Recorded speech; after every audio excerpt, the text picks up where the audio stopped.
Hey everybody, this is Grace. In this video I'm going to talk about a dysfunctional family. It's been a long time since I had. And that's something that they were really dysfunctional, especially against one of their siblings. These are all adults now. And one of their siblings is Zoe. She's 28 and she has a twin sister who was born like a few minutes before her, basically, Chloe. And then she has other siblings.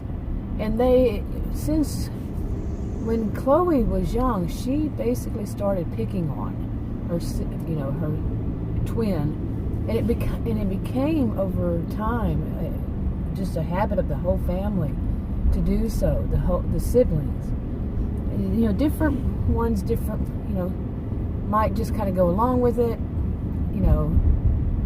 but they use the usual technique in a dysfunctional family to, treat the black sheep as bad as they can, but not all of them, I'm trying to say. But Chloe especially.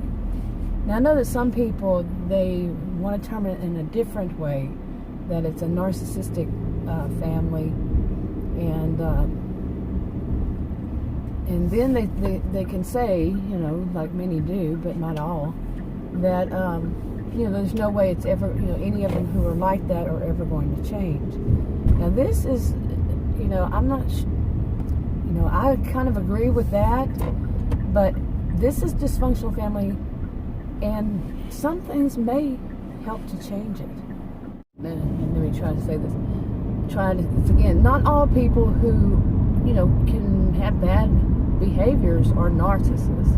They're not all psychopaths or sociopaths or whatever anybody wants to call, say all of them are this way.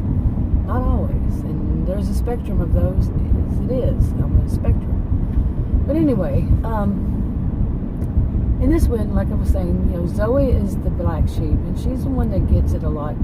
And everybody else, like on her job or wherever, they don't treat her like her family treats her.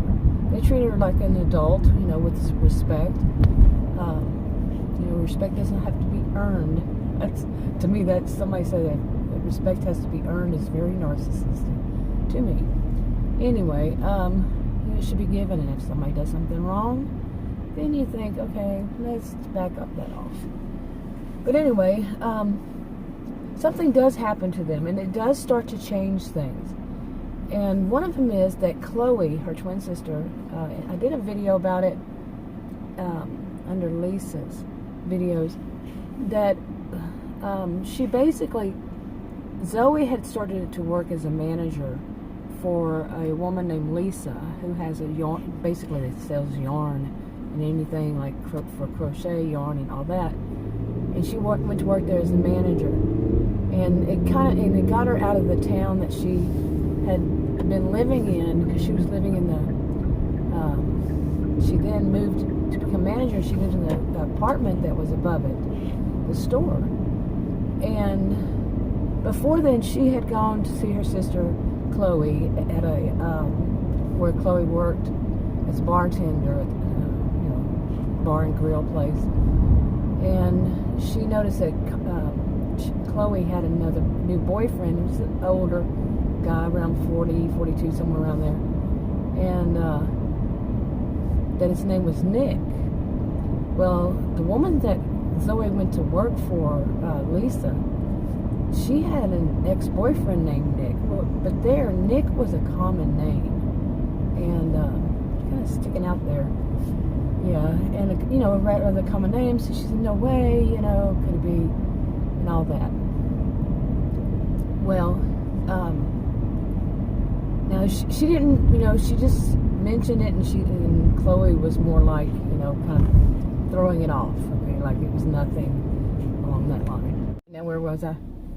Anyway, now, Chloe works at the bar and grill, and one night she was, she's a bartender, and she was closing up, and there was one guy, Jimbo, who was there, and she usually cut him off, from drinks after 2 drinks, but he must have gotten some drinks from somebody, because he was just totally drunk, and so she decided that since he lived not too far from her, she would just drop him off at his house. And when they got outside, she told him, he said something about, like, you're not going to try to kidnap me like Nick did your family, your parents.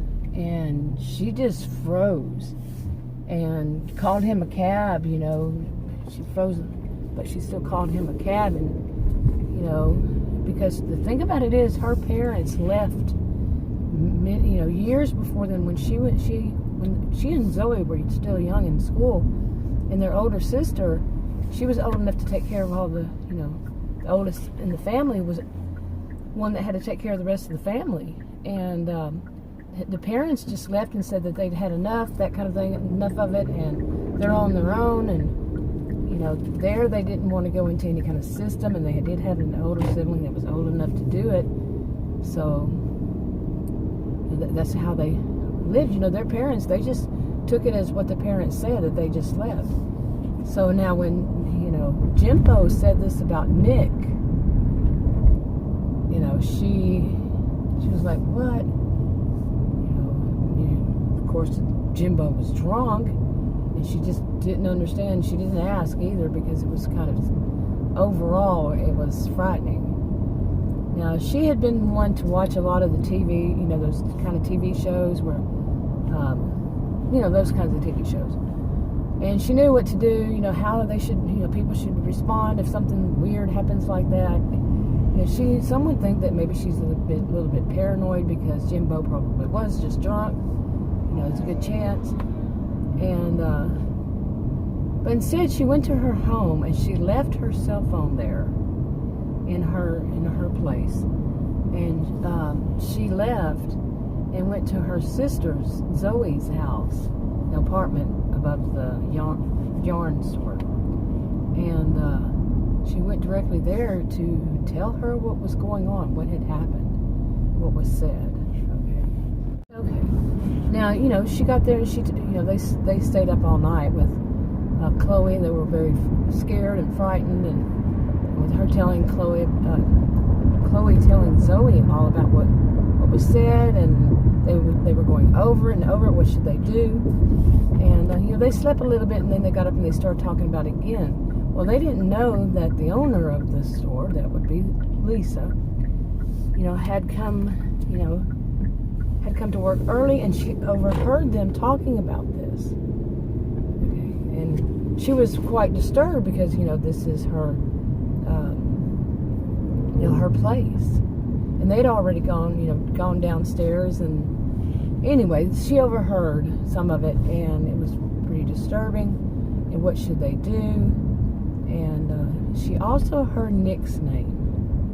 Now, Nick, a man named Nick, was, like I said, Lisa's ex-boyfriend. What happened with that was, Lisa, they had been dating, I think it was 4 years. I got the numbers messed up the first time, but she didn't know Zoe then. And she had dated Nick for a while, and every time that Lisa did, every time that they had a conversation about getting married, having kids, anything like that, Nick would just go, get all hot-headed and leave or storm out, and that's what he did the last time. But he left his cell phone, and she knew that he would need his cell phone, and since she didn't have another number for him, she went to his house. She had never been there before because it was in that bad town that she didn't want to go to. And the town is actually called the Outlaws, okay? And she had never been there. And because he would always say how bad it is and all this, that's where he lived. Well, she got his address, and since he didn't have a phone, she couldn't call him, so she went there to give it to him, and you got it. There was his wife and kids. Okay, sorry about that. I didn't get finished with this video the other day, and I went back and listened to it, and that was probably a good place just to stop this video, in this one anyway. And by the way, if you hear those noises, whenever I go to turn my at the end of each clip, when I go to turn that clip off, to start a new one, it'll make a weird kind of noise because my hand touches if I'm driving, it's on the windshield, The camera's on the windshield on the mount, and my hand rubs across the top of the dashboard. It makes a really weird noises. It makes noises anytime I touch it. I had to rig it up with a scrunchie. Seriously, my other one broke. Haven't been able to find any good decent ones anywhere. The one I use now that I have to rig it up with a scrunchie is one I had years ago, and it always would fall. It would just fall. And yeah. But anyway, I don't know if I said it earlier in this video, but this is a hypothetical fictional storyline series. All of it is, read the disclaimer in the description box below this video on YouTube. It should be there unless something happened. But these are copyrighted to me. And what else? I don't know. But I might as well just wrap this one up here, and I'll add to it in another video. But like I said, I have, sometimes they do change. These are rough drafts. And some are highlights, some are the actual stories. Like this is more of the story. And I do sometimes change things. This is helpful to me to do these because, when I go back and listen to them, it keeps me kind of on track. I also have it written, but it helps to develop the storyline. Anyway, I'm losing my voice. I'll talk to you on another video. Bye.